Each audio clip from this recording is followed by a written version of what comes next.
wassalamu ala asyrafil anbiya wal mursalin wa ala alihi wa sahbihi ajmain amma ba'du. Alhamdulillah, puji syukur kita panjatkan kepada Allah Subhanahu wa taala karena pada hari ini kita bisa berkumpul di Masjid Trans. Sebelumnya saya mau berterima kasih dulu kepada Akhi dan Ukti yang udah menyempatkan waktunya untuk hadir di kajian kali ini ya. Nah, Akhi dan Ukti mungkin di sini ada beberapa yang belum tahu sama saya. Jadi perkenalkan, nama saya itu Fatimah Az-Zahra. Saya adalah seorang ustazah dan juga influencer yang suka berbagi ilmu di platform Instagram dan juga TikTok. Nah, mungkin beberapa dari Akhi dan Ukti di sini ada yang pernah lihat konten saya sebelumnya. Kalau boleh tahu konten yang mana tuh? Puasa sunnah, kematian. Oke, banyak ya. Nah, sebelumnya Akhi dan Ukti di sini kabarnya gimana? Sehat? Alhamdulillah, masya Allah sehat ya.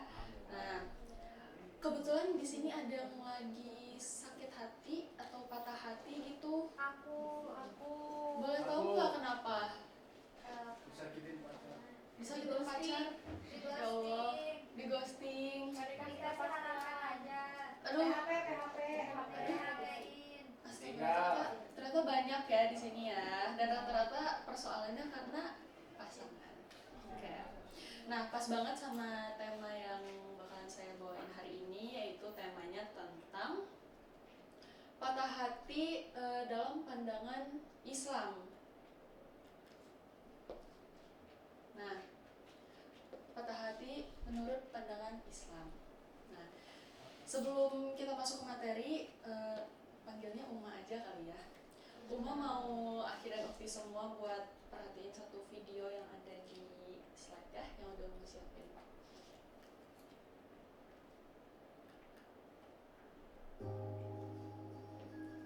kelihatan ya tulisannya.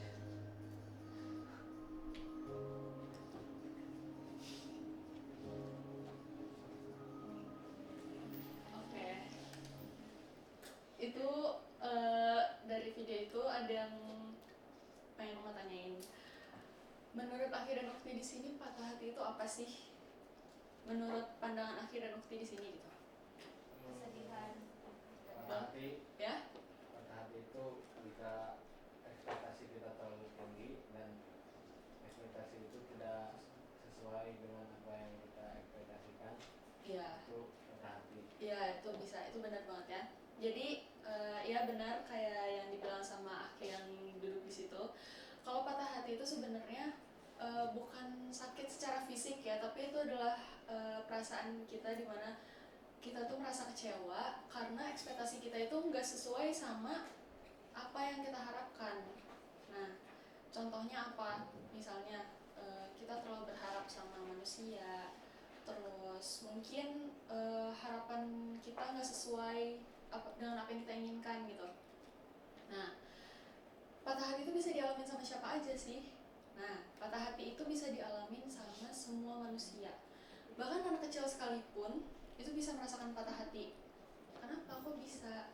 Nah, kita ambil contoh ya, misalnya ada anak kecil nih nangis karena nggak dibeliin mainan sama orang tuanya. Pasti anak kecil itu merasa kecewa kan? Kenapa sih mama nggak beliin aku mainan? Nah, pasti bakalan kayak gitu kan? Itu aja udah termasuk ke dalam patah hati. Nah, apalagi di usia remaja yang lagi rentan-rentannya. Benar gak? Benar. Di usia remaja itu adalah usia yang segalanya itu bisa kita rasakan, mulai dari jatuh cinta, patah hati. Pokoknya semua perasaan itu bisa kita rasakan dan lagi labil-labilnya. Nah, contohnya di sini Oma mengambil kasus ya. Ada nih. Tadi kan Oma bilang kalau patah hati itu bisa terjadi karena kita terlalu berharap sama seseorang gitu kan, terlalu berekspektasi tinggi lah. Nah, di sini Oma mau kasih contoh, misalnya ada orang ngomong, kayaknya aku kalau nggak sama kamu aku nggak bisa deh. Kayaknya aku nggak akan bahagia deh kalau nggak sama kamu. Nah, itu adalah contoh apa ya? Contohnya ya. Karena kenapa kita berharap sama manusia? Gitu loh. Sedangkan manusia itu sifatnya sifatnya lemah, fana, dan juga bisa pergi kapan saja. Itu sifatnya manusia. Bahkan kalaupun kita tahan orang itu buat gak pergi, dia pasti bakalan bisa tetap pergi dengan cara yang udah Allah tentukan. Nah, gitu. Nah, ini Uma ada dalil ya tentang hal ini. Dalilnya itu ada di surat Ar-Rod ayat 28. Nah, yang isinya itu allazina amanu wa tatma'innu qulubuhum bizikrillah. Ala bizikrillahi tatma'innul qulub. Yang artinya itu yaitu orang-orang yang beriman dan hati mereka menjadi tentram dengan mengingat Allah. Ingatlah, hanya dengan mengingat Allah hati itu menjadi tentram. Jadi gitu ya teman-teman. Jadi apa? Jangan terlalu berharap berlebihan kepada manusia, kepada seseorang. Nah, terus kalau misalnya udah kayak gitu, apa yang harus kita lakuin? Yang harus kita lakuin itu adalah berdoa kepada Allah, ngadu sama Allah. Karena di zaman sekarang, kalau yang melihat ya, manusia itu kadang udah ketergantungan sama media sosial. Ada masalah sedikit, curhatnya di story. Padahal sebenarnya kalaupun kita curhat di story, orang-orang cuma ngeliat aja kan, nggak akan yang, iya kan, nonton aja gitu. Nggak ada yang kayak ngasih saran panjang lebar. Ya kalaupun ada, sedikit gitu kan. Nah, kenapa kita nggak curhatnya sama Allah aja gitu?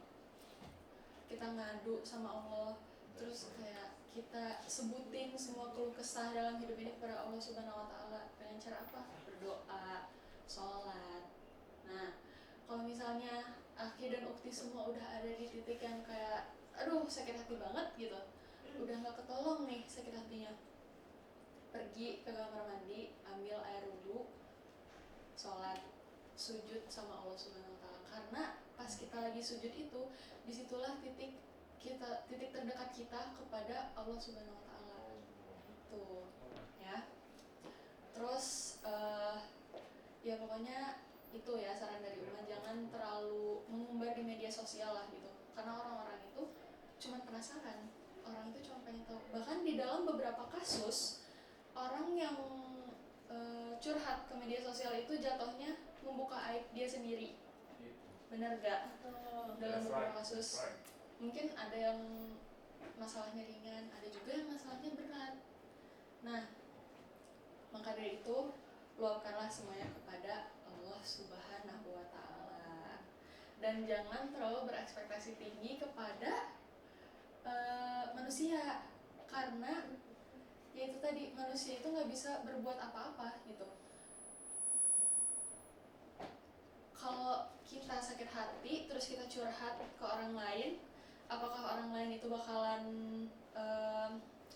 nenangin? Pastilah ya nenangin, karena kan nggak mungkin gitu kita lagi sakit hati terus orang itu kayak rasain tuh, kan nggak mungkin kan. Atau cuman cuek-cuek aja, pasti nenangin. Tapi lebih baik kita curhatnya ke Allah Subhanahu wa Ta'ala. Begitu. Nah, setelah ini Uma mau masuk ke sesi tanya jawab. Ya. Mungkin dari Aki dan Ukti di sini ada yang mau bertanya? Boleh? Apa pertanyaannya? Gimana sih cara agar kita tuh bisa tegar dalam menjalani ujian dari Allah? Bisa tegar dalam menjalani ujian dari Allah. Oke. Kalau menurut Uma ya, itu tuh caranya kita harus ubah sudut pandang kita.